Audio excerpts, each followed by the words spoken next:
हिंदी भाषा परिवार में आप सभी प्यारे विद्यार्थियों का एक बार फिर से स्वागत है। और आज के इस वीडियो में हम हल करने वाले हैं इस सप्ताह जो भी हमें हिंदी के कार्यपत्रक मिले हैं। कार्यपत्रक क्रम संख्या 9, 10 और 11। तीनों जो कार्यपत्रक हैं 9, 10 और 11, इन तीनों को हम हल करने वाले हैं। सबसे पहले हिंदी कार्यपत्रक क्रम संख्या 9 आप यहाँ पर देख सकते हैं, जो कि आपको 26 जुलाई 2021 को मिला है। और ये हमारा फिर से अपठित गद्यांश के ऊपर आधारित है। पिछली जो हमारी कार्यपत्रिकाएं हैं क्रम संख्या 1 से लेके 8 तक जितनी भी हमने कार्यपत्रिकाएं हल की हैं वो सभी अपठित गद्यांश या अपठित पद्यांश पर आधारित है। सीबीएसई की तरफ से नया सिलेबस और नया एग्जाम पैटर्न जारी कर दिया गया है और उसमें आपका अपठित गद्यांश और अपठित पद्यांश जो पहली परीक्षा होने वाली है, पहले सेमेस्टर का जो पहला प्रश्न पत्र आपका आएगा कुल 50 नंबर के लिए, उसमें 5 नंबर के लिए आपको अपठित गद्यांश और 5 नंबर के लिए आपको अपठित पद्यांश से प्रश्न पूछे जाएंगे। और दोनों ही प्रश्न आपके किस तरह के होंगे? बहुवैकल्पिक यानी कि मल्टीपल चॉइस क्वेश्चन पूछे जाने वाले हैं। तो इन कार्यपत्रिकाओं के माध्यम से हम अच्छे से अभ्यास कर सकते हैं कि किस तरीके से गद्यांश को हमें पढ़ना चाहिए, किस तरीके के प्रश्न पूछे जा सकते हैं, इसी प्रकार से किस तरीके से पद्यांश हमें पढ़ना चाहिए और किस तरीके के प्रश्न पूछे जा सकते हैं। आइए बिना देरी किए हुए हल करते हैं कार्यपत्रक क्रम संख्या 9 को। तो सबसे पहले हम पढ़ लेते हैं जो भी हमारा यहाँ पर गद्यांश दिया गया है। और गद्यांश को पढ़ने से पहले अगर हम जल्दी से एक बार इसके पूछे गए प्रश्नों को पढ़ लेते हैं और उसके बाद फिर गद्यांश पढ़ते हैं तो हमारे दिमाग में जब हम गद्यांश पढ़ रहे होते हैं तो प्रश्न भी रहते हैं कि ये प्रश्न हमसे पूछे गए हैं। तो यहाँ पर आप देख सकते हैं, सबसे पहले प्रश्नों को देख लेते हैं हम। भविष्य के अच्छे नागरिक कौन बनेंगे? तो जैसे ही हम गद्यांश पढ़ेंगे तो ये बात हम अपने दिमाग में रखेंगे। दूसरा प्रश्न पूछा गया है, आपके अनुसार आज राष्ट्र के विकास के लिए किसकी आवश्यकता है? तीसरा प्रश्न है हमारा, विद्यार्थियों के किस सामूहिक योगदान से राष्ट्र की प्रगति हो सकती है? आगे है हमारा चौथा प्रश्न है, आप देख सकते हैं, वसुधैव कुटुंबकम का अर्थ समझाइए। इसके लिए आप अपने शिक्षकों या घर के बड़ों की सहायता ले सकते हैं। और एक गतिविधि भी आपको दी गई है। ये जो एक्टिविटी होती है, गतिविधि होती है जो आपको खुद सोचकर लिखनी होती है। तो इसमें आपको बहुत खुश होकर अपनी गतिविधि को पूरा लिखना चाहिए। इसी बहाने आप जो सोचते हैं, आपके जो विचार होते हैं, उनको आप लिखित अभिव्यक्ति दे सकते हैं। आपके अनुसार आप अपने देश की प्रगति में क्या क्या योगदान कर सकते हैं? तो हम सोचते हैं कि हम बड़े होकर अपने देश में इस तरह से योगदान करेंगे, हम बड़े होकर अपने देश को प्रगति के पथ पर आगे बढ़ाएंगे। तो जो बातें हम सोचते हैं या दूसरों में हम कमियां निकालते हैं कि अगर देश में ऐसा होता तो देश हमारा आगे बढ़ पाता, तो वो सारी बातें जो हमारे अंदर होती है इन गतिविधियों के माध्यम से हमें यहाँ पर अभिव्यक्त करनी चाहिए। अपने मित्रों से चर्चा करके लिखिए। तो मित्रों से हम चर्चा कर सकते थे कक्षा में, लेकिन अब स्कूल में नहीं जा रहे हैं, तो आपके जो अपने विचार हैं आपको इस गतिविधि में लिखने हैं। आगे है प्रश्न संख्या 6, आप देख सकते हैं, गद्यांश का उचित शीर्षक सोचकर लिखिए। तो जितने भी गद्यांश और पद्यांश आप देख रहे हैं, शीर्षक जरूर पूछा जा रहा है। तो जो पूरा का पूरा मूल भाव होता है हमारे गद्यांश का, उसी में से हमें शीर्षक मिल जाता है। तो इन सभी प्रश्नों को अपने दिमाग में रखते हुए आइए वापस चलते हैं। सबसे पहले अपने गद्यांश को पढ़ते हैं, क्या दिया गया है और किस बारे में ये गद्यांश हमारा है। आइए गद्यांश को पढ़ते हैं। यदि हम चाहते हैं कि भविष्य में अच्छे नागरिक मिले, यदि हम चाहते हैं कि भविष्य में अच्छे नागरिक मिले तो हमें विद्यार्थियों को सभी दृष्टि से योग्य बनाना पड़ेगा। तो अच्छे नागरिक भविष्य में मिलेंगे। कौन से नागरिक मिलेंगे? हमारे विद्यार्थी। जो हमारे विद्यार्थी हैं वही आगे आने वाले भविष्य के अच्छे नागरिक बनने वाले हैं। तो जो पहला प्रश्न था हमारा, आप देख सकते हैं यहाँ पर जो पहला प्रश्न था उसका उत्तर इस लाइन में हमें मिल जाता है। आगे है, पहली बात उनमें राष्ट्रभक्ति की भावना का संचार करने की है। और अगर हम अच्छे नागरिक बनाना चाहते हैं तो अपने जो विद्यार्थी हैं, हमारे जो देश का भावी भविष्य है विद्यार्थियों के रूप में, उनमें राष्ट्रभक्ति की भावना होनी चाहिए। राष्ट्रभक्ति यानी कि देशभक्ति। देशभक्ति की भावना होगी तो ही वो देश को आगे बढ़ा सकते हैं। हमारा विद्यार्थी वर्ग स्वयं को राष्ट्र की धरोहर समझकर अपनी रक्षा करे। और विद्यार्थी के मन में ये बात आनी चाहिए कि वो राष्ट्र की धरोहर है, राष्ट्र की पूंजी है। उसको अपने आप को इतने अच्छे तरीके से अपनी समझ को पक्का करना है, अपने देश के बारे में, देशभक्ति के बारे में भावनाएं विकसित करनी है। और ये हम सभी अध्यापकों का, हम सभी माता पिता का, हम सभी का दायित्व बनता है कि विद्यार्थियों में ये सभी भावनाएं हम विकसित करें। उसे ये बात मन में ठान लेनी है कि उसके ऊपर भारत की रक्षा का भार है। विद्यार्थियों को अपने मन में ये बात ठान लेनी चाहिए कि भारत की रक्षा का जो भार है अब उनके कंधों पर आने वाला है। उन्हें स्मरण रखना होगा कि वह उस महान राष्ट्र का नागरिक होने जा रहा है जिससे आदिकाल से ही वसुधैव कुटुंबकम, बहुत ही महत्वपूर्ण शब्द आप देख सकते हैं और इसके बारे में प्रश्न भी पूछा गया है, कि उद्घोषणा की थी। वसुधैव कुटुंबकम ये हमारी उक्ति है, ये हमारा वाक्य है संस्कृत का, और संस्कृत से जो वाक्य है उसी को यहाँ पर प्रयोग किया गया है। इसका अर्थ होता है, वसुधैव का अर्थ होता है पूरी पृथ्वी। वसुधा पृथ्वी का पर्यायवाची शब्द है। वसुधा, वसुधा हम किसको कहते हैं? पृथ्वी को कहते हैं। और वसुधा से ही संस्कृत में क्या बना है? वसुधैव। जो पृथ्वी है, ये पूरा का पूरा जो संसार है, कुटुंबकम, कुटुंब क्या होता है? परिवार। कि पूरी पृथ्वी ही क्या है? परिवार के समान है। अगर हम पूरी पृथ्वी को परिवार के समान मानते हैं, मिलजुल कर सभी देशों के साथ हमारे संबंध अच्छे होते हैं, तो ही हम एक अच्छे समाज की, एक अच्छे भविष्य की कल्पना कर सकते हैं। आजकल तो तकनीकी विकास के माध्यम से, संचार के माध्यमों से पूरा विश्व ही हमें एक परिवार की तरह लगता है। हम किसी भी दूसरे देश में बहुत जल्दी पहुंच जाते हैं, किसी भी दूसरे देश में बैठे व्यक्ति से बड़ी आसानी से बात कर सकते हैं, अपनी जानकारी को दूसरों के साथ साझा कर सकते हैं। इसीलिए जिस प्रकार परिवार के सदस्य एक दूसरे से आपस में जुड़ाव महसूस करते हैं, वैसे ही आजकल पूरा का पूरा विश्व, पूरी की पूरी धरती ही एक परिवार के रूप में है। उसे इसका पूर्णता से पालन करना है। दूसरी बात यह है कि उसे कर्मठ बनना है। कर्मठ क्या होता है? अपने कर्तव्य के प्रति सजग रहना, कर्म में विश्वास करना, मेहनत में विश्वास करना। आलस्य को अपना महान शत्रु समझकर उसकी छाया से घृणा करनी है। और जो आलसपन है, जिसकी वजह से हमारे जीवन में अनेक कार्य ऐसे होते हैं जो हम कर सकते हैं लेकिन नहीं कर पाते हैं, उससे हमें घृणा करनी है, उसको अपने आप से दूर रखना है। आज आवश्यकता है अधिक से अधिक उत्पादन करने की, अधिक से अधिक कर्तव्य परायण, अधिक से अधिक प्रगतिशील बनने की। विदेशों से होड़ करने के लिए हमारे छात्रों को समय से काम करने की आदत डालनी होगी। अगर भविष्य में हम चाहते हैं कि हमारा जो देश है वो पूरे के पूरे विश्व में कहीं ना कहीं उसके बारे में बातचीत हो, कहीं ना कहीं उसकी प्रगति पूरे विश्व स्तर पर दिखाई दे, तो आज ही जो हमारे देश का भावी भविष्य है, हमारे छात्र हैं, उनको अपने जीवन में काम करने की आदत को डालना होगा, आलस को दूर भगाना होगा। अधिक समय तक काम करने के लिए धैर्य का विकास करना होगा, और धैर्य होना बहुत जरूरी है। उतावलापन, जल्दबाजी में हम बहुत सारे कार्य ऐसे होते हैं जिनको हम सही तरीके से नहीं कर सकते।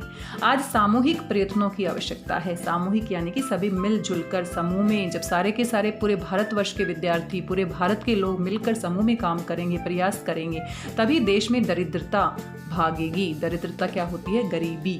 जो गरीबी है, जो भूखमरी है, जो दरिद्रता है, वो कब भाग सकती है? जब सभी के सभी लोग मिलकर, किसी एक व्यक्ति के काम करने से विकास नहीं आएगा, बल्कि सामूहिक रूप से प्रयास करने की आवश्यकता है, प्रयत्न करने की आवश्यकता है। और अज्ञान का अंधकार दूर होगा, और शिक्षा के माध्यम से जो अज्ञान का अंधकार है, लोगों के मन में जो रूढ़िवादिता है, जो अंधविश्वास है, शिक्षा के ज्ञान के माध्यम से, उसके प्रकाश के माध्यम से ये अंधकार दूर हो पाएगा। पूरे के पूरे गद्यांश में हमने देखा विद्यार्थियों के बारे में बताया गया है। विद्यार्थी हमारे देश का भविष्य हैं, और विद्यार्थी अगर कर्मठ होगा, विद्यार्थी अगर कर्तव्य परायण होगा, विद्यार्थी अगर अपना काम सही समय से करेगा, तो ही हमारे देश का विकास हो सकता है। तो यहाँ पर विद्यार्थियों को किस तरीके से देश के भविष्य के लिए तैयार करना है, कौन कौन से गुण उनमें होने चाहिए, इसके बारे में बातचीत की गई है। आइए गद्यांश को पढ़ने के बाद यहाँ से जो प्रश्न पूछे गए हैं उनके पास चलते हैं और किस तरीके से हम इनको हल कर सकते हैं। सबसे पहला प्रश्न आप यहाँ पर देख सकते हैं, भविष्य के अच्छे नागरिक कौन बनेंगे? तो भविष्य के अच्छे नागरिक आज के विद्यार्थी बनेंगे। जो पहले ही पंक्ति है उसमें उत्तर छिपा हुआ है, और इस उत्तर को थोड़ा सा अपने शब्दों में आपने अच्छे तरीके से लिखना है। भविष्य के अच्छे नागरिक हमारे देश के विद्यार्थी बनेंगे। या हम इस प्रकार से भी लिख सकते हैं, देश के विद्यार्थी ही भविष्य के अच्छे नागरिक बनेंगे। विद्यार्थी ही भविष्य के अच्छे नागरिक बनने वाले हैं। तो इस प्रश्न का उत्तर आप लिख लेंगे। दूसरा प्रश्न देख लेते हैं, आपके अनुसार आज राष्ट्र के विकास के लिए किसकी आवश्यकता है? राष्ट्र के विकास के लिए आज का जो विद्यार्थी है उसमें इस तरह के गुण विकसित करने की आवश्यकता है, जैसे कि देशभक्ति, राष्ट्र के लिए भक्ति, कर्तव्य परायणता, कर्मठता, धैर्य।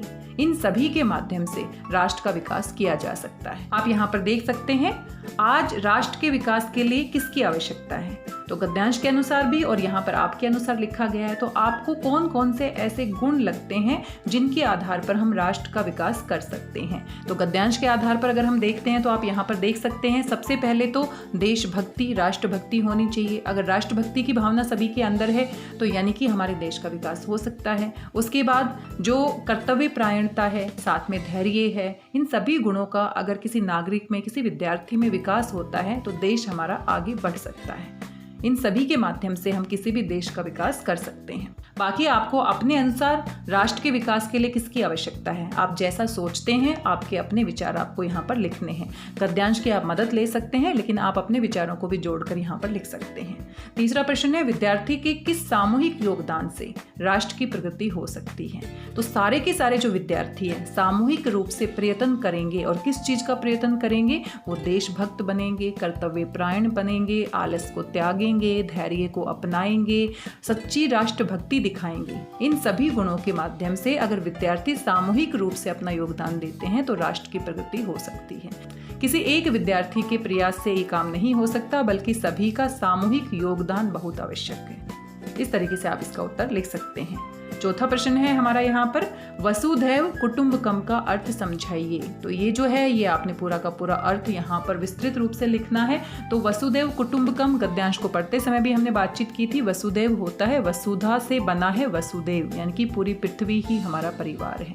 इसके लिए आप अपने शिक्षकों या घर के बड़ों की सहायता ले सकते हैं। अगर पूरी पृथ्वी को हम परिवार के समान मानते हैं तो जैसे हम अपने परिवार में सभी का ध्यान रखते हैं, सभी की ज़रूरतों का ध्यान रखते हैं, अपने परिवार को आगे बढ़ाने के लिए हम सब कुछ करते हैं, एक दूसरे के प्रति वैर भावना नहीं रखते हैं, बिल्कुल वैसे ही एक देश दूसरे देश को अगर अपने परिवार का हिस्सा मानता है, अगर उसके साथ उसकी भावनाएं अच्छी हैं, तो जो हमारे ये विश्व स्तर पर वैर भावना होती है, विश्व स्तर पर जो युद्ध होते हैं, विश्व स्तर पर जो आतंकवाद होता है, वो सभी क्या हो जाएगा, धीरे धीरे दूर हो जाएगा। और सारे के सारे देश मिलकर इस पूरी पृथ्वी को ही एक परिवार के रूप में अगर स्वीकार कर लेते हैं तो जो भी बुराइयां हैं, जो भी बुरी भावनाएं हैं, जो भी विवाद होते हैं, जो भी युद्ध होते हैं, जो भी अशांति वाले कारक हैं, वो सभी क्या हो जाएंगे, दूर हो जाएंगे। हमारी संस्कृति हमें यही सिखाती है कि पूरे विश्व को एक परिवार के समान मानना चाहिए, और यही भावना अगर आज के युग में सभी देशों के बीच में आ जाती है तो किसी भी प्रकार का जो वैर है, किसी भी प्रकार की जो दुश्मनी है, किसी भी प्रकार की जो युद्ध होने की आशंका बनी रहती है, जो आतंकवादी हमले होते हैं, वो सभी धीरे धीरे क्या हो जाएंगे, दूर हो जाएंगे। इसी के बारे में आपने यहाँ पर अपने विचार लिखने हैं। आगे आपको एक गतिविधि दी गई है आपके अनुसार। जब भी आपके अनुसार दिया जाता है इसका मतलब आपने खुद से सोचकर लिखना है। आप अपने देश की प्रगति में क्या क्या योगदान कर सकते हैं, तो आप ऐसा कौन कौन सा कार्य करेंगे जिससे आपके देश की प्रगति होगी, आपका देश आगे बढ़ेगा। तो ये आपने खुद से सोच कर लिखना है, कौन कौन से कार्य आप करना चाहेंगे। अपने मित्रों से चर्चा करके लिखिए। तो जो भी आपके अपने विचार हैं, जो भी गतिविधि होती है उसमें आपको जरूर अभिव्यक्त करने चाहिए। और आप सभी बच्चों के पास बहुत सारे नए नए विचार होते हैं, बहुत सारे इस तरह की भावनाएं होती हैं जो आप अपने मन में रखते हैं, उनको आपने इन गतिविधियों के माध्यम से अभिव्यक्त करना चाहिए। तो सभी बच्चे इस प्रश्न का उत्तर खुद से करेंगे। आगे है प्रश्न संख्या 6, आप देख सकते हैं, गद्यांश का उचित शीर्षक सोचकर लिखिए। तो जैसे ही गद्यांश हमने पढ़ा तो हमने देखा विद्यार्थियों के ऊपर देश का भविष्य है। तो किस तरीके से आप लिख सकते हैं, विद्यार्थी जीवन का महत्व, आदर्श विद्यार्थी के गुण, विद्यार्थी देश का उज्जवल भविष्य। किसी भी प्रकार से कोई भी आप शीर्षक दे सकते हैं, ऐसा नहीं है कि एक ही शीर्षक सही माना जाएगा। आपको सोचना है, लेकिन वो गद्यांश का मूल भाव होना चाहिए। इस तरीके से आप इस गद्यांश का शीर्षक लिख सकते हैं जो कि विद्यार्थी जीवन के गुणों पर आधारित होना चाहिए। विद्यार्थी जीवन का महत्व भी आप लिख सकते हैं, आदर्श विद्यार्थी के गुण भी आप लिख सकते हैं, देश का भविष्य विद्यार्थी ये भी आप लिख सकते हैं। इनमें से कोई भी एक आप लिख सकते हैं। ये कुल हमारे 6 प्रश्न थे आज के कार्यपत्रक में। आशा करती हूँ आप समझ गए होंगे। और इस तरीके से जब भी हम गद्यांश पढ़ते हैं तो उसको बहुत ध्यान से पढ़ना है और उससे संबंधित जो भी प्रश्न पूछे जाते हैं परीक्षा में, हालांकि इस तरह के प्रश्न आपको लिखने नहीं है। पहला जो सेमेस्टर का पेपर होने वाला है उसमें सिर्फ मल्टीपल चॉइस क्वेश्चन आने वाले हैं, तो 4 ऑप्शन आपको मिलेंगे, 4 में से सबसे सही विकल्प के साथ आपको जाना है। साथ में कोविड-19 के दौरान आप सभी अच्छे से जानते हैं 2 गज की यानी 6 फीट की दूरी बनाए रखना है, सभी नियमों का पालन करना है। जब तक पूरी तरह से ये महामारी खत्म नहीं हो जाती हमें किसी भी प्रकार की लापरवाही नहीं करनी है। आइए दूसरा कार्यपत्रक हल कर लेते हैं। यहाँ पर आप देख सकते हैं कार्यपत्रक क्रम संख्या 10 दिया गया है जो कि 28 जुलाई 2021 को आपको मिलने वाला है और ये भी हमारा अपठित गद्यांश के ऊपर आधारित है। आइए जल्दी से पढ़ लेते हैं क्या क्या गद्यांश में बातें दी गई हैं और उसी के आधार पर प्रश्न पूछे जाएंगे। तो सबसे पहले इस गद्यांश को हम पढ़ लेते हैं, किसके ऊपर आधारित है और क्या क्या बातें यहाँ पर बताई गई हैं। वास्तव में मनुष्य में सद और असद दोनों प्रकार की मनोवृत्तियां होती हैं। सद यानी कि अच्छी और असद यानी कि बुरी। अच्छी और बुरी दोनों प्रकार की मनोवृत्तियां होती हैं। दूषित प्रवृत्तियों पर नियंत्रण करना, दूषित यानी कि जो अच्छी नहीं होती, जो बुरी प्रवृत्तियां होती हैं, उनके ऊपर हमें क्या करना होता है, नियंत्रण करना होता है। और सद्वृत्तियों को बढ़ावा देना सुखद मनुष्य जीवन के लिए आवश्यक है। अगर कोई मनुष्य सुखी जीवन जीना चाहता है तो ये दोनों प्रकार की जो प्रवृत्तियां होती हैं, जो जन्म से ही मनुष्य के पास अवश्य होती हैं, तो हमें खुद से नियंत्रण करना है जो दूषित प्रवृत्तियां हैं, जो बुरी प्रवृत्तियां हैं, और जो अच्छी प्रवृत्तियां हैं उनको हमें बढ़ावा देना है। और इसी तरीके से जीवन में इस तरह का नियंत्रण हम कर पाते हैं तो एक सुखी जीवन जी सकते हैं। साहित्य इस काम को बहुत प्रभावी ढंग से संपन्न करता है। संपन्न करना यानी कि पूरा करना। साहित्य, जो साहित्य होता है, हिंदी साहित्य की अगर हम बात करें तो हिंदी साहित्य में अनेक प्रकार की कविताएं, कहानियां, उपन्यास, बहुत सारी विधाएं हम पढ़ते हैं और जिनमें इतनी अच्छी बातें होती हैं कि उनसे हम बहुत कुछ सीख सकते हैं। तो किसी भी भाषा का जो साहित्य होता है वो बहुत ही समृद्ध होता है, उसमें इतनी अच्छी बातें होती है। अगर हम उनको आत्मसात कर लेते हैं तो ये जो बुरी प्रवृत्तियां हैं इन पर हम नियंत्रण कर सकते हैं, और जो अच्छी प्रवृत्तियां हैं, सद प्रवृत्तियां हैं, इनको हम आगे बढ़ा सकते हैं।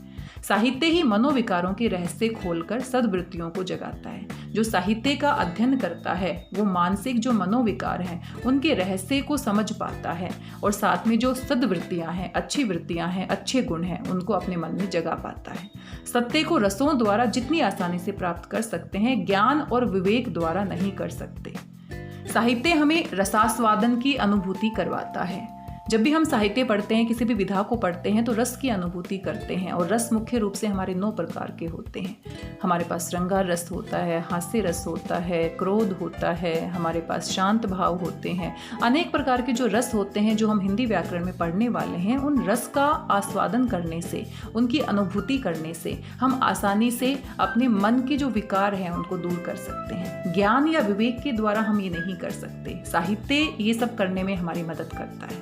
साहित्य मस्तिष्क की वस्तु नहीं, हृदय की वस्तु है। तो दिमाग से नहीं सोच सकते। जब हम साहित्य पढ़ते हैं तो वो हमारे हृदय को छूता है, हमारे मन को छूता है। जहाँ ज्ञान और उपदेश सफल होता है वहाँ साहित्य आसानी से सफल हो जाता है। यही कारण है कि धर्माचार्य अपने श्रोताओं को प्रभावित करने के लिए साहित्य की सहायता लेते हैं।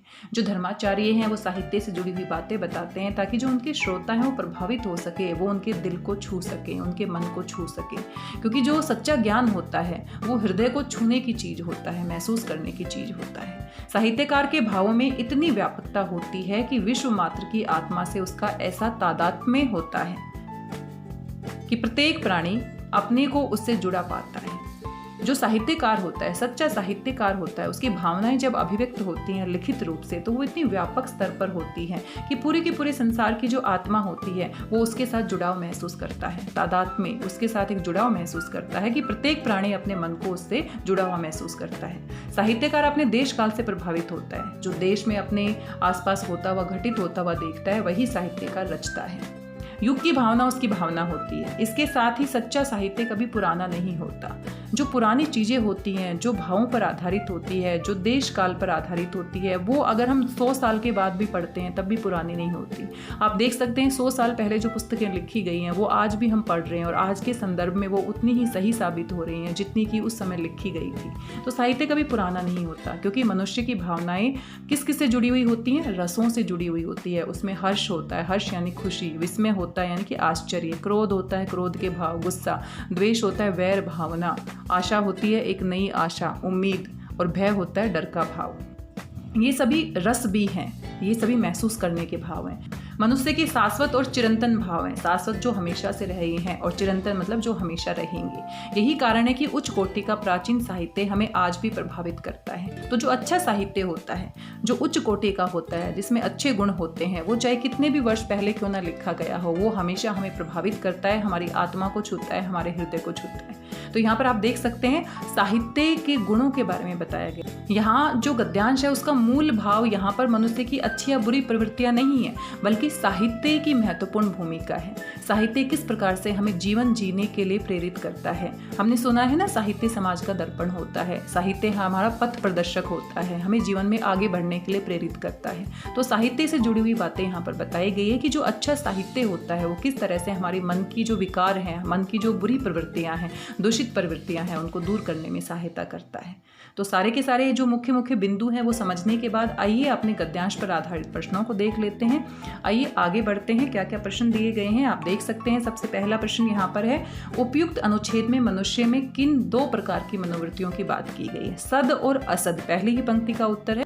आप इस प्रकार से लिख सकते हैं, उपयुक्त अनुच्छेद में मनुष्य की 2 प्रकार की मनोवृत्तियों की बात की गई है, सद और असद। या फिर आप कह सकते हैं अच्छी और बुरी दोनों प्रकार की मनोवृत्तियों की बात की गई है, दूषित प्रवृत्तियां और सद प्रवृत्तियां, इस तरह से भी आप लिख सकते हैं। दूसरा है, सुखद मनुष्य जीवन के लिए क्या आवश्यक है? सुखद मनुष्य जीवन अगर जीना चाहते हैं तो हमें जो दूषित प्रवृत्तियां हैं, बुरी प्रवृत्तियां हैं, उनको नियंत्रित करना पड़ेगा और जो सद प्रवृत्तियां हैं, अच्छी प्रवृत्तियां हैं, उनको बढ़ावा देना पड़ेगा। तो इस प्रकार से आप इसका उत्तर लिख सकते हैं। सुखद मनुष्य जीवन के लिए बुरी प्रवृत्तियों को नियंत्रित करना होगा और अच्छी प्रवृत्तियों को बढ़ावा देना होगा। आगे है प्रश्न संख्या 3 है, निम्नलिखित शब्दों हर्ष, विस्मय, द्वेष, क्रोध के अर्थ लिखिए। तो बड़े ही आसान शब्द है, आप यहाँ पर लिख सकते हैं। हर्ष का अर्थ क्या होता है? आनंद होता है, खुशी होती है। विस्मय क्या होता है? आश्चर्य होता है, हैरानी होती है। द्वेष क्या होता है? वैर भावना होती है, बुरी भावना आप कह सकते हैं। द्वेष का भाव होता है वैर, शत्रुता, ईर्ष्या। क्रोध गुस्सा आप कह सकते हैं। तो इस तरीके से इन सभी शब्दों के आपको अर्थ लिखने हैं। आगे हमारा शब्द है साहित्यकार। शब्द साहित्य धन कार से बना है। साहित्य हमारा मूल शब्द है, कार यहाँ पर प्रत्यय लगा है। ऐसे 4 शब्द आपने बनाने हैं। तो 4 शब्द आपने बनाने हैं जिसमें कार प्रत्यय का प्रयोग किया गया है। कार प्रत्यय का प्रयोग करके आप शब्द बना सकते हैं, संगीतकार, कलाकार, मूर्तिकार, चित्रकार, कहानीकार। कोई और शब्द भी आप बना सकते हैं। आसान सा प्रश्न है, बड़े आराम से आप इसे कर लेंगे। कोई भी 4 शब्द आपसे पूछे हैं, आप 4 यहाँ पर लिख देंगे। आइए अगला प्रश्न देखते हैं। प्रश्न संख्या 5, साहित्य की किस विधा में आपकी रुचि अधिक है? कहानी या कविता? साहित्य की अनेक विधाएं होती हैं। कोई कहानी के रूप में होती है, कोई कविता के रूप में होती है, कोई उपन्यास के रूप में होती है, कोई चलचित्र के रूप में होती है। अनेक प्रकार की विधाएं आप पाठ के माध्यम से, काव्य के माध्यम से आप पढ़ते हैं। तो आपकी रुचि किस में अधिक है? क्या आप कहानी पढ़ना ज़्यादा पसंद करते हैं या कविता? अपने मन से किसी कहानी या कविता का निर्माण कीजिए। तो ये बहुत ही अच्छी गतिविधि है। आपने अपने मन से कोई भी कहानी बनानी है, कोई भी छोटी लघु कथा आपने बनानी है, या फिर अगर आप कविता लिखने में रुचि रखते हैं, कविताएं आप आसानी से बना लेते हैं, क्योंकि कविताओं में तुकबंदी होती है। कविता लेखन थोड़ा सा मुश्किल कह सकते हैं कहानी की बजाय। तो कहानी आपके जीवन के ऊपर आधारित भी हो सकती है। कोई भी अपने जीवन से संबंधित कहानी आप बना सकते हैं, अपने आस पड़ोस से संबंधित कहानी बना सकते हैं। कोई भी छोटी सी कहानी आपने बनानी है या फिर किसी कविता की रचना करनी है। इसके लिए आपको नेट पर सर्च करने की ज़रूरत नहीं है, कहीं से कॉपी पेस्ट करने की ज़रूरत नहीं है। ये आपसे संबंधित प्रश्न है, जैसा आपको आता है आपको ज़रूर कोशिश करनी चाहिए। तो सभी बच्चे ये आप खुद से करेंगे, क्योंकि आपकी कहानी है, आपकी कविता है, आपको निर्माण करनी है। तो जो भी आप करेंगे वो खुद से करेंगे, चाहे जैसा भी हो। कहीं से कॉपी या नकल मारने की आवश्यकता नहीं है। आज की इस कार्यपत्रिका में बस इतने ही प्रश्न है। आशा करती हूँ सभी प्रश्न आप बड़े आराम से कर लेंगे, क्योंकि ज़्यादा मुश्किल बिल्कुल भी नहीं है। आइए तीसरा कार्यपत्रक भी हल कर लेते हैं, जो कि आपको शनिवार को मिलने वाला है। और उसमें कौन कौन से प्रश्न दिए गए हैं, आइए जल्दी से देख लेते हैं। आप यहाँ पर देख सकते हैं, ये हमारा कार्यपत्रक क्रम संख्या 11 है, जो कि 30 जुलाई को आपको मिलने वाला है। और ये हमारा अपठित पद्यांश के ऊपर आधारित है। तो जो पद्यांश होता है, काव्य होता है, वो थोड़ा सा मुश्किल कह सकते हैं। जो पद्यांश होता है, जो कविता होती है, वो थोड़ी सी मुश्किल कह सकते हैं, क्योंकि उसमें लाक्षणिक अर्थ होता है। उसमें जैसा लिखा जाता है उसका अर्थ वैसा ही नहीं होता, बल्कि छिपा हुआ अर्थ भी होता है। यहाँ पर बहुत ही सुंदर सी कविता दी गई। सबसे पहले आपको इस पद्यांश को पढ़ना है और इसके अर्थ को समझना है, क्योंकि जब तक आप इस अर्थ को नहीं समझेंगे तब तक आप इसको अच्छे से नहीं कर पाएंगे। तो यहाँ पर प्रकृति से संबंधित आप देख सकते हैं कुछ पंक्तियाँ दी गई हैं, और ये सभी पंक्तियाँ आपने ध्यान से पढ़नी है। और यहाँ पर एक चित्र भी दिया गया है। अगर आप साहित्य में रुचि रखते हैं और थोड़ी बहुत जानकारी रखते हैं तो ये बहुत ही महत्वपूर्ण व्यक्ति हैं, बहुत ही प्रसिद्ध व्यक्ति है। हिंदी साहित्य जगत में इनका बहुत महत्वपूर्ण स्थान है। तो तब तक आप इसके बारे में सोचिए, ये कौन हो सकते हैं, कौन से रचनाकार हैं, कौन से कलाकार हैं, ये हिंदी साहित्य जगत से जुड़ी हुई कौन सी प्रसिद्ध हस्ती है। बाकी यहाँ पर बहुत सारे प्रश्न भी दिए गए हैं। सबसे पहले हम कविता की पंक्तियों को पढ़ते हैं, उनके अर्थ को समझते हैं, तभी इन सभी प्रश्नों को हम अच्छे से हल कर पाएंगे। आइए समझते हैं कौन सी पंक्तियाँ हमें दी गई हैं। प्यारे विद्यार्थियों, ये जो पंक्तियाँ दी गई हैं, ये राष्ट्रकवि मैथिली शरण गुप्त जी की बहुत ही प्रसिद्ध रचना मातृभूमि से ली गई है। मातृभूमि उनकी बहुत ही प्रसिद्ध कविता है, जिसमें मातृभूमि का बहुत ही सुंदर वर्णन किया गया है। मातृभूमि यानी भारत भूमि के बारे में बहुत ही सुंदर शब्दों में यह वर्णन किया गया है। यहाँ आपको एक बात विशेष रूप से ध्यान रखनी है कि जो कविता की पंक्तियाँ दी गई हैं वो राष्ट्रकवि मैथिली शरण गुप्त जी की कविता मातृभूमि से ली गई हैं, लेकिन जो चित्र दिया गया है वो मैथिली शरण गुप्त जी का चित्र नहीं है, वो सुमित्रा नंदन पंत जी का चित्र है। इसीलिए ये जो कविता है और जो चित्र दिया गया है ये एक ही कवि की कविता और एक ही कवि का चित्र यहाँ पर नहीं दिया गया है। इस बात का विशेष रूप से ध्यान रखेंगे। तो जो चित्र हमें पहचान के लिए दिया गया है वो सुमित्रा नंदन पंत जी का है, जो प्रकृति के सुकुमार कवि कहे जाते हैं। और जो कविता की पंक्तियां हैं वो राष्ट्रकवि मैथिली शरण गुप्त जी की सुप्रसिद्ध रचना मातृभूमि से ली गई हैं। आइए कविता को समझते हैं, कविता के भाव को समझते हैं ताकि दिए गए प्रश्नों को हम हल कर सकें। नीलांबर परिधान हरित पट पर सुंदर है। तो सभी शब्दों के अर्थ अगर हमें समझ में आ जाते हैं और कविता का भाव समझ में आ जाता है तो प्रश्न तो बड़े आराम से हम कर लेते हैं। नीलांबर, नीलांबर यानी कि नीला और अंबर, अंबर क्या होता है? आकाश। तो नीला जो आकाश है, परिधान, परिधान क्या होते हैं? कपड़े, पहनावा, वेशभूषा। तो जो हमारा आसमान है, नीलांबर यानी कि जो आसमान है, नीला जो आसमान है वो क्या है? कपड़ों के समान है। हरित, हरित क्या होता है? हरा। और पट क्या होता है? पट भी कपड़ों का पर्यायवाची शब्द है। पट यानी वस्त्र, कपड़े। पर सुंदर है तो यानी कि बहुत ही सुंदर लग रहा है। क्या सुंदर लग रहा है? जो नीला अंबर है वो क्या है? कपड़ों के समान है, परिधान के समान है। और जो हरे रंग के जो वस्त्र हैं, और भी किसके वस्त्र हैं? सूर्य चंद्र युग मुकुट मेखला रत्नाकार है। सूर्य और चंद्रमा युग मुकुट के समान है, युग के मुकुट के समान है। मेखला रत्नाकर, रत्नाकर क्या होता है? बहुत ही महत्वपूर्ण शब्द है। ये होता है सागर, समुद्र का जो पर्यायवाची होता है उसको हम क्या कहते हैं? रत्नाकर। रत्नाकर का क्या अर्थ होता है? समुद्र। सागर या समुद्र को हम क्या कहते हैं? रत्नाकर। रत्न क्या होते हैं? जो हीरे जवाहरात होते हैं, रत्न होते हैं। और वो किसके गर्भ में पाए जाते हैं? कहाँ छुपे हुए होते हैं? वो सागर के, समुद्र के गर्भ में छुपे हुए होते हैं। तो जहाँ से रत्न उत्पन्न होते हैं, रत्नों को पैदा करने वाला कौन होता है? सागर। तो इसीलिए ये शब्द बना है रत्नाकर। मेखला, रत्नाकर। मेखला का क्या अर्थ होता है? मेखला होती है करघनी कहते हैं जिसको कमर में बांधते, कमरबंद भी आप कह सकते हैं। एक तरह का आभूषण होता है जो कमर में पहना जाता है। तो यहाँ पर कहा गया है कि जो नीले रंग का आसमान है, जो हरे हरे पेड़ पौधे, हरियाली है, वो परिधान के समान है, कपड़ों के समान है, पहनावे के समान है। और सूर्य और चंद्रमा उसका मुकुट है। और जो रत्नाकर है, जो समुद्र है, वो क्या है? जैसे कमर पे बांधी हुई कोई करघनी है, ठीक है, कमर पे जो मेखला बांधी हुई है उसके समान है। तो यहाँ पर प्रकृति की सुंदरता का वर्णन किसके समान किया गया है? एक स्त्री के रूप सौंदर्य के समान किया गया है।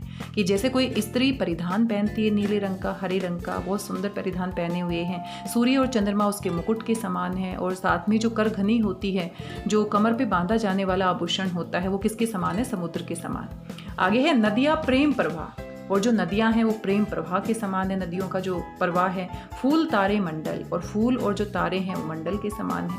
बंदीजन खग वृंद, बंदीजन, और ये जो हैं बंदीजन हैं वो क्या है? खग, खग होता है पक्षी, और वृंद जो पक्षी हैं वो बंदीजन के समान है। शेष फन सिंहासन, और शेष फन जो है वो सिंहासन के समान है। परम हंस सम बाल्यकाल में सब सुख पाए, और बाल्यकाल में, बचपन में जैसे सभी प्रकार के सुख पाए हैं वैसे ही परम आनंद की प्राप्ति हो रही है, जिसके कारण धूल भरे हीरे कहलाए। और इसी के कारण हम धूल भरे हीरे कहलाए। हम खेले कूदे हर्षयुत, हर्षयुत यानी कि प्रसन्नता से, जिसकी प्यारी गोद में। हे मातृभूमि, तो यहाँ पर मातृभूमि की तुलना और उसकी सुंदरता का वर्णन किया जा रहा है। तुझको निरख, निरख यानी देखना, मग्न क्यों न हो मोद में, मोद यानी खुशी, यानी कि तुमको देख देख कर हे मातृभूमि, तुम्हारी गोद में हम बचपन में खेले हैं, तुम्हारी मिट्टी जो है उसमें हम लिपट लिपट कर बचपन में खेले हैं, और मिट्टी से धूल भरे हुए हीरे हम कहलाए हैं। तो यहाँ पर जो प्रकृति है, जो भारतवर्ष की जो मातृभूमि है, उसकी सुंदरता का वर्णन किया जा रहा है। निर्मल तेरा नीर अमृत के सम उत्तम है, और जो तुम्हारा नीर यानी पानी है वो अमृत के समान उत्तम है, सर्वश्रेष्ठ है हमारे लिए।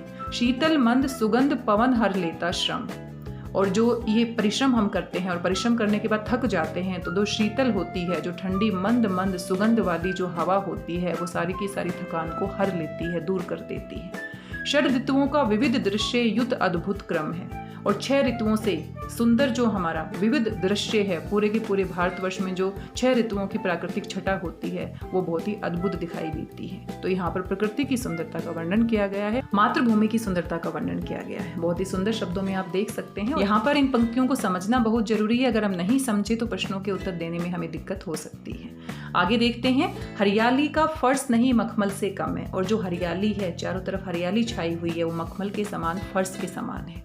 करते अभिषेक पयोद, पयोद क्या होता है? पानी देने वाले। पय, पय क्या होता है? पानी। और दय यानी कि देने वाले। तो पयोद किसके लिए प्रयोग करते हैं हम? पयोद हमारे बादल का पर्यायवाची शब्द है। बादल को ही हम क्या कहते हैं? पयोद कहते हैं। पयोद क्या होता है? बादल। पय होता है पानी, और पानी देने वाले क्या होते हैं? पयोद। पयोद किसका पर्यायवाची शब्द है? बादल का। तो बादल जो है वो क्या करते हैं? अपने जल से अभिषेक करते हैं।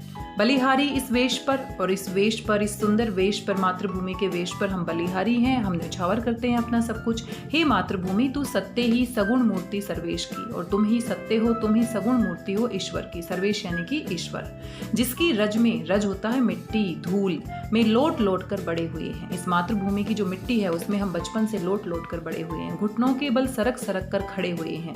सूची सुधा सींचता रात में तुझ पर चंद्र प्रकाश। चंद्र प्रकाश जो चंद्रमा का प्रकाश है वो सूची सुधा, सूची होता है पवित्र, सुधा होता है अमृत, अमृत के समान जो शीतल चंद्रमा की चांदनी है वो रात में तुम्हें सींचती है। हे मातृभूमि, दिन में तरणी, तरणी किसका पर्यायवाची शब्द होता है? सूर्य। सूर्य को हम क्या कहते हैं? तरणी कहते हैं। सूर्य, तरणी।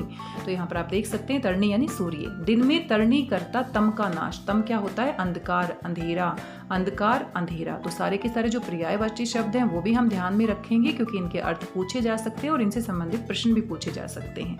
आगे है, जिस पृथ्वी में मिले हमारे पूर्वज प्यारे, उससे हे भगवान कभी हम रहे न न्यारे। न्यारे यानी कि दूर रहना। तो जिस पृथ्वी में हमारे पूर्वज पैदा हुए हैं, जिस पृथ्वी पर हमारे पूर्वजों ने जन्म लिया है, उनसे हम कभी अलग ना रहें, यानी कि अपनी मातृभूमि से हम कभी दूर ना जाएं।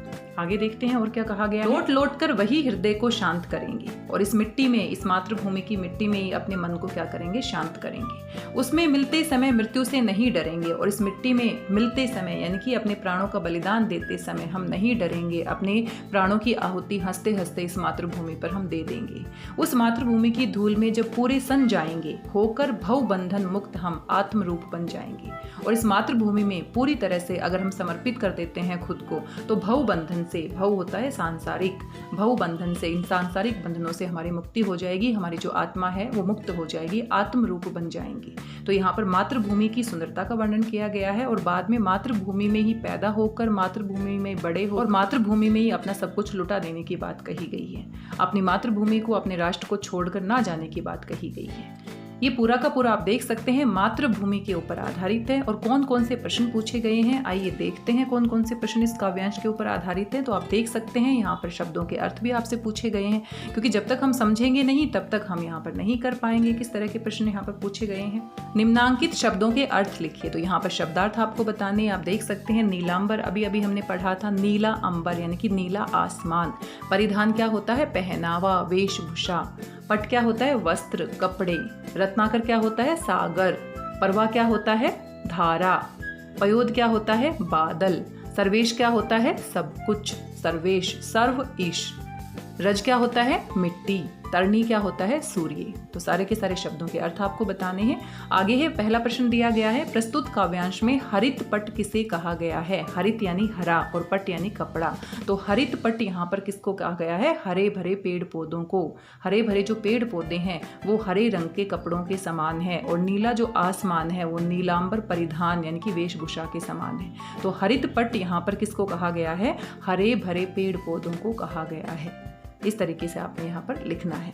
दूसरा प्रश्न है, कवि ने अपनी मातृभूमि की किन किन विशेषताओं का वर्णन किया है? तो पूरे के पूरे काव्यांश में हमने देखा कवि ने किस तरीके से अपनी मातृभूमि की विशेषताओं का वर्णन किया है। तो आप देख सकते हैं कि जो पूरी की पूरी पृथ्वी है वो बहुत ही सुंदर लग रही है, और इस पूरी की पूरी पृथ्वी का जो मुकुट है वो किसके समान है? आप देख सकते हैं यहाँ पर। दोबारा से हम काव्यांश के ऊपर चलते हैं। आप देखिए यहाँ पर कवि अपनी मातृभूमि की विशेषताओं को वर्णन करते हुए कहता है कि जो नीला आसमान है वो उसके वस्त्र के समान है, हरियाली जो है, हरे भरे पेड़ पौधे हैं उसके हरे रंग के वस्त्र के समान है, और सूर्य और चंद्रमा इसका मुकुट है, और जो सागर है वो इसकी क्या है? करघनी है। साथ में जो नदियां हैं वो प्रेम प्रवाह से बह रही हैं, और इस तरीके से पूरी की पूरी जो मातृभूमि है वो बहुत ही सुंदर लग रही है। जो पानी है यहाँ का वो अमृत के समान है, आप देख सकते हैं यहाँ पर। और जो शीतल मंद सुगंध वाली जो हवा है वो सारी की सारी थकान को दूर कर देती है। 6 ऋतुओं का सुंदर सा हमारा देश है, जिसमें 6 ऋतुओं की प्राकृतिक छटा हम देख सकते हैं। और जो हरियाली है चारों तरफ है वो बहुत ही सुंदर है, आप देख सकते हैं। बादल इसका क्या करते हैं? अभिषेक करते हैं। और ये सारी की सारी जो विशेषताएं हैं वो मातृभूमि के बारे में यहाँ पर बताई है। आप इस प्रकार से लिख सकते हैं, कवि ने अपनी मातृभूमि की अनेक विशेषताओं का वर्णन किया है। उन्होंने कहा है कि नीला आसमान उसके नीले परिधान के समान है, हरियाली पेड़ पौधे उसके हरे रंग के परिधान के समान है, सूर्य और चंद्रमा मुकुट के समान है, समुद्र उसकी मेखला के समान है, साथ में जो पानी है, जो नीर है वो अमृत के समान है, शीतल जो हवा है वो सारी की सारी थकान दूर कर देती है। 6 ऋतुओं का हमारा देश है, हमारी मातृभूमि में 6 ऋतुओं की प्राकृतिक सुंदरता देखने को मिलती है और चारों तरफ जो हरियाली है वो फर्श के समान, मखमल की फर्श के समान लगती हैं और इस तरीके से जो बादल है वो इसका अभिषेक करते हैं और जो सुंदर रूप है पूरी प्रकृति का, पूरी मातृभूमि का, वो बहुत ही सुंदर है और इसी मातृभूमि में हम पैदा हुए हैं, इसी में लौट लौट कर बड़े हुए हैं और इसी में हम अपना सब कुछ न्यौछावर कर देना चाहते हैं। तो इस तरीके से आप इस प्रश्न का उत्तर लिखेंगे। अपने शब्दों में आपने बताना है इसकी विशेषताओं के बारे में। कवि ने मातृभूमि को ईश्वर का साकार रूप किस आधार पर बताया है कि जो मातृभूमि है वो ईश्वर के साकार रूप के समान है। ईश्वर को तो हमने नहीं देखा, ये पूरी मातृभूमि ही हमारा सब कुछ है, हमारा ईश्वर है। क्यों है? क्योंकि ईश्वर जिस तरह से हमारे जीवन का कर्ता धर्ता होता है, वैसे ही जो हमारी मातृभूमि होती है उसमें हम पैदा होते हैं, उसमें हम पलते हैं, उसमें हम बड़े होते हैं, हमारी सारी ज़रूरतों को पूरा करती है। तो इसी प्रकार से हम कह सकते हैं कि कवि ने पूरी मातृभूमि को ही एक ईश्वर का साकार रूप बताया है। इस तरह से आप इस प्रश्न का उत्तर लिख सकते हैं। आइए अगला प्रश्न देखते हैं। प्रश्न संख्या 4 है, प्रस्तुत कविता में किस रस एवं अलंकार का प्रयोग हुआ है? नाम एवं उसकी विशेषता लिखिए। तो आप देख सकते हैं किस रस का यहाँ पर प्रयोग किया गया है। प्रकृति की बहुत ही सुंदर छटा आप यहाँ पर देख सकते हैं, बहुत ही सुंदर वर्णन किया गया है और साथ में आप कह सकते हैं कि बहुत ही आश्चर्यजनक बातें भी कही गई हैं। किस तरह से समुद्र उसकी मेखला के समान है, किस तरीके से बादल यहाँ अभिषेक करते हैं, तो बहुत ही सुंदर वर्णन किया गया है और साथ में यहाँ पर बढ़ा चढ़ाकर भी आप कह सकते हैं हैरानी करने वाला। पूरे के पूरे काव्यांश में हमने देखा बहुत ही अद्भुत तरीके से प्रकृति की सुंदरता का वर्णन किया है और इस सुंदरता को देखकर, इसका वर्णन सुनकर हम बहुत ही हैरान हो जाते हैं, विस्मय से भर जाते हैं। तो कौन सा अलंकार है जहाँ पर आश्चर्यजनक बातों का अद्भुत वर्णन किया जाता है? तो वहां पर क्या होता है, हम कह सकते हैं यहाँ पर कौन सी रस का प्रयोग किया गया है? अद्भुत रस।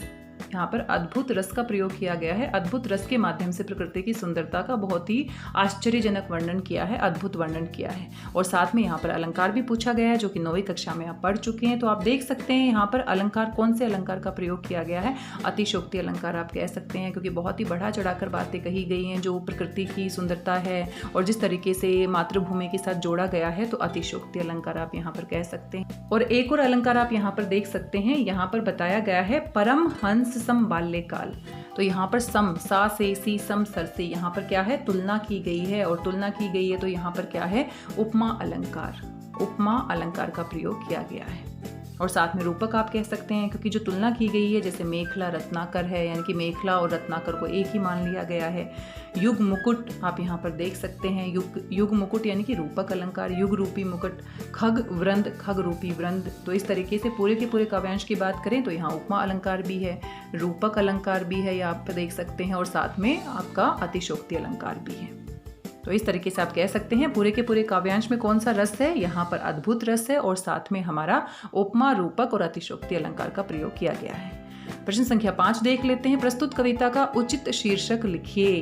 तो यहाँ पर प्रकृति की सुंदरता और प्रकृति के साथ साथ मातृभूमि मूल भाव है, मातृभूमि के प्रति जो हमारे भाव है, उसकी सुंदरता का जो वर्णन है उसके बारे में बताया गया है। तो वैसा ही हमें क्या देना है? शीर्षक देना है। पूरे काव्यांश में हमने देखा मातृभूमि की महिमा का वर्णन किया गया है, मातृभूमि की सुंदरता का वर्णन किया गया है और मातृभूमि के प्रति अपने प्रेम को दिखाया गया है। तो हम कह सकते हैं इस कविता का उचित शीर्षक अगर हम देना चाहेंगे तो मातृभूमि की महिमा हम कह सकते हैं, मातृभूमि का महत्व हम कह सकते हैं, या फिर एक बहुत ही महत्वपूर्ण पंक्ति है, आपने जरूर सुनी होगी, जननी जन्म भूमिश्च स्वर्गादपि गरीयसी। ये जो पंक्ति है इसका अर्थ होता है कि जो माँ होती है, जननी होती है, और जो जन्म भूमि होती है वो दोनों स्वर्ग से भी ज़्यादा महान होती है, स्वर्ग से ज़्यादा महत्वपूर्ण होती है। तो इस तरीके से ये पूरी की पूरी पंक्ति भी आप लिख सकते हैं और मातृभूमि की महिमा भी आप लिख सकते हैं, मातृभूमि का महत्व भी आप लिख सकते हैं, और भी कोई मूल भाव जो मातृभूमि से संबंधित आपके मन में है तो उससे संबंधित शीर्षक आप लिख सकते हैं। आगे आपको पहले ही मैंने बताया था कि ये बहुत ही महान विभूति हैं हिंदी साहित्य जगत में और बहुत ही प्रसिद्ध व्यक्ति हैं। अगर आप पहचान गए हैं तो इनका नाम आपको बताना है। तो ये प्रकृति के सुकुमार कवि हैं, प्रकृति के बारे में बहुत ही सुंदर रचनाएं इन्होंने लिखी हैं और इसी कारण से इनको कहते हैं प्रकृति का सुकुमार कवि। इनको हम प्रकृति के सुकुमार कवि कहते हैं, प्रकृति के सुकुमार कवि। प्रकृति के सुकुमार कवि, यानी प्रकृति का इतना अच्छा वर्णन इन्होंने किया है कि आप इनकी कविताओं को पढ़ के आनंद विभोर हो जाते हैं। प्रकृति के सुकुमार कवि, और इनका नाम क्या है? सुमित्रा नंदन पंत। इनका नाम है सुमित्रा नंदन पंत।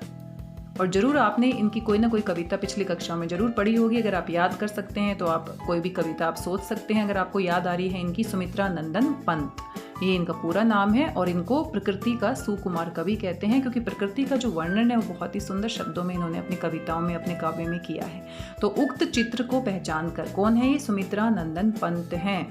और हिंदी साहित्य में इन्हें क्या उपाधि दी गई है? प्रकृति के सुकुमार कवि इनको कहा जाता है। तो ये आपका हिंदी साहित्य से संबंधित प्रश्न था, थोड़ा सा अलग था, आप इसको यहाँ पर कर लेंगे। आगे है आपका, हम देख सकते हैं, जिस प्रकार प्रकृति के पर्यायवाची शब्द हैं स्वभाव, फितरत, प्रवृत्ति, मनोवृत्ति, मिजाज, ये सभी प्रकृति के पर्यायवाची शब्द हैं। उसी प्रकार निम्नवत शब्दों के पर्यायवाची शब्द लिखिए। तो यहाँ पर आपने शब्दों के अर्थ नहीं बताने बल्कि पर्यायवाची शब्द बताना है। आप देख सकते हैं और बहुत ही आसान है, आपने जरूर सुने भी होंगे। सुधा के पर्यायवाची शब्द हो जाएंगे। सुधा को हम अमृत भी कहते हैं, सोम भी कहते हैं, पीयूष भी कहते हैं। ये सभी पर्यायवाची शब्द आप यहाँ पर लिख सकते हैं। परिधान, वेशभूषा आप कह सकते हैं, पहनावा कह सकते हैं, वस्त्र भी कह सकते हैं, हम अंबर भी कह सकते हैं, चीर भी कह सकते हैं। नीर, नीर बहुत ही आसान है। पानी, जल, अम्बु, सलील। खग, खग किसे कहते हैं? पक्षी को कहते हैं। तो खग का पर्यायवाची क्या हो जाएगा? पक्षी हो जाएगा। नभचर हो जाएगा, खेचर हो जाएगा, विहग भी कहते हैं। तरणी किसे कहते हैं? सूर्य को कहते हैं। तो सूर्य को हम रवि भी कहते हैं, भास्कर भी कहते हैं, सूरज भी कहते हैं। इस तरीके से इन सभी शब्दों के पर्यायवाची शब्द आप यहाँ पर लिख देंगे।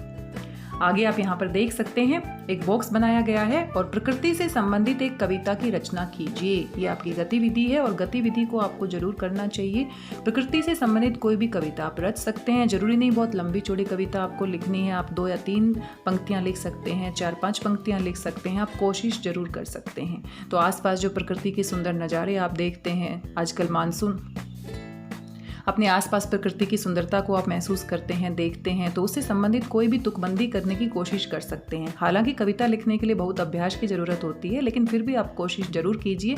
और बहुत सारे बच्चे तो बहुत अच्छे कवि और लेखक होते ही हैं। उनके मन की जो भावनाएं होते हैं वो बहुत ही अच्छे शब्दों में अभिव्यक्त करते हैं। तो ये कविता आपने स्वयं करनी है और बहुत ही सुंदर कविता आप यहाँ पर लिख सकते हैं। जैसी भी आप लिखेंगे वो आपकी अपनी होनी चाहिए। यहाँ पर दोबारा से मैं मेंशन करना चाहूँगी, कॉपी पेस्ट करने की आवश्यकता नहीं है।